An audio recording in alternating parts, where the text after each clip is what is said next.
Well, there's lots of news about illegal immigration to bring you. Is the Rwanda bill starting to work? So Irish ministers are now pointing fingers at Rishi Sunak's government over the Prime Minister's removal policy. The spat is putting relations between the two nations under serious strain. And there's quite a lot going on. So shortly we're going to be going to Dublin, where there are tent cities of these illegal migrants now. And also it's going off a bit at the border, isn't it, between the two countries, the North and the Yes, reportedly, migrants have pitched dozens of tents along the banks of Dublin's Grand Canal, so right in the city centre.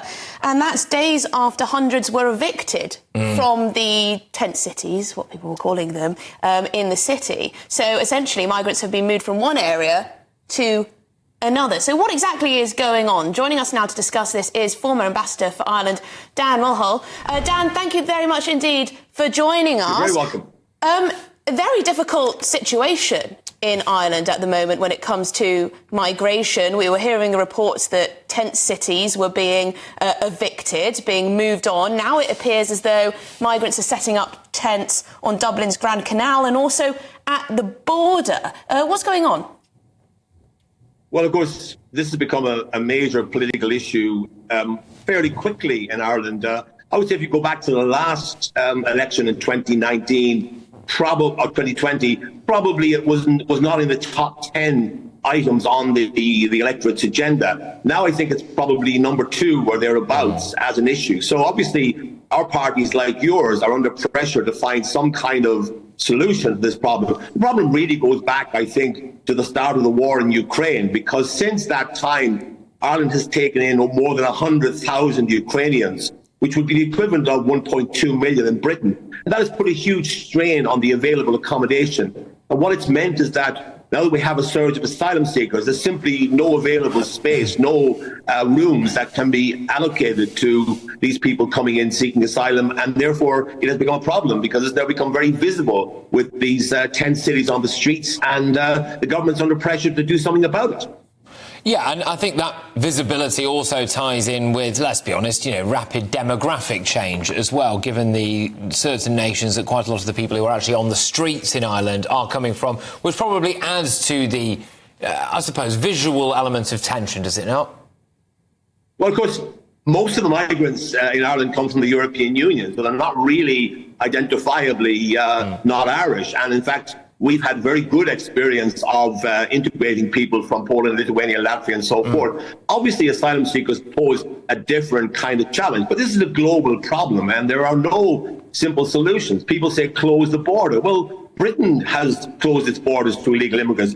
Every country in the world does that, but it doesn't stop people from coming. You know yourself, people will risk their lives in leaky boats traveling across the Channel or traveling across the Mediterranean to get to Europe from North Africa. So, there is no simple solution to this problem. But I think what's happened in Ireland now is that it's gone up the political agenda, which means that the government's now having to give it priority attention. And there are no easy solutions, but I think we will see a stepping up of our efforts to deal with this issue, to provide more accommodation, but also to make it tougher for people to come into Ireland and to try and process people more quickly and remove them when they are not entitled to asylum status. Yeah, and the controversial thing from the British standpoint is, of course, what the Irish government has been saying about how they would like migrants to be sent back to the United Kingdom. Have the Irish government updated their stance on that following Rishi Sunak saying, absolutely not, we can't send migrants back to France, so therefore you can't send them back to the United Kingdom?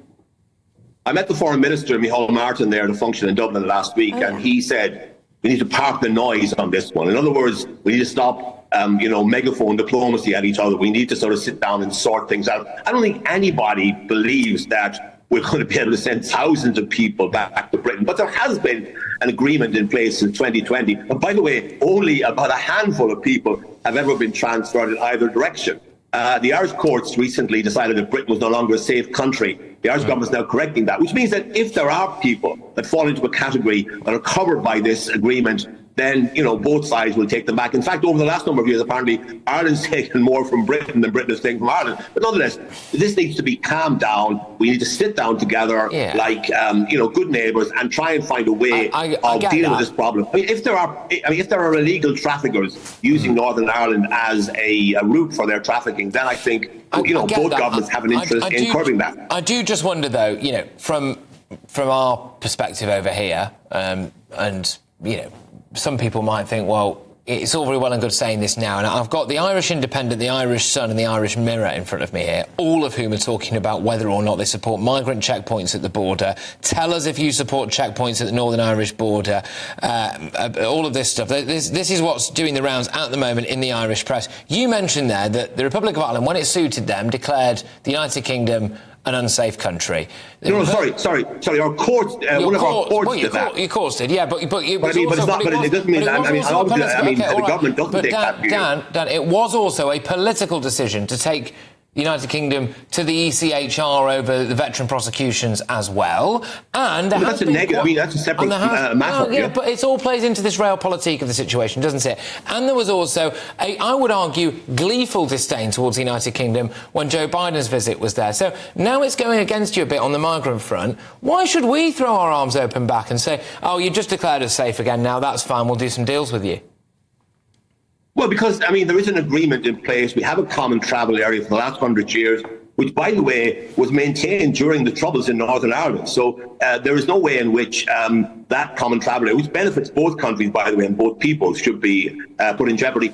I don't see any way in which the Irish government is ever going to check people at the border between North and South in Ireland. But I mean, you know, obviously there is a problem with migration. It's a problem all over Europe. It's a problem all over the world, all over the Western world. It's a problem in Britain and Ireland. And all I would be looking for is for the two governments, which I'm sure they will do, to sit down together and see, are there things that we can cooperate on? Are there ways in which we can tighten the situation? Are there ways in which we can curb people who are engaging in people trafficking using our territory? So, I mean, I am fully sympathetic to the British, problems with the people coming across across the channel in boats. This is clearly an illegal activity. It shouldn't be happening, and it shouldn't be happening in Britain, it shouldn't be happening in Ireland. But we've got to find solutions to the problem. There's no point in bleating about how dreadful this is. We have to sit down as mature governments and try and find ways of dealing with the problem of migration, which is a major problem now for Ireland as well as for Britain. It's a more recent problem for us, so we have to get used to this. We always thought that we were at the end of the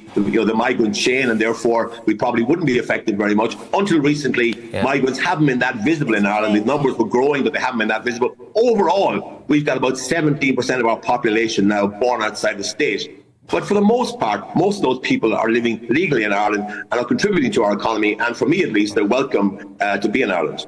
OK. Well, thank you very much indeed for your time. Really appreciate it. Dan Mulhall, Ambassador for Ireland. Great to speak to you. Great to speak to you. I mean, all of the reports of, police being near the border and these surveys where people are willing to have checkpoints at the border. I mean, people have been talking about this for years, and now it's a problem for them. All of a sudden, it's diplomacy.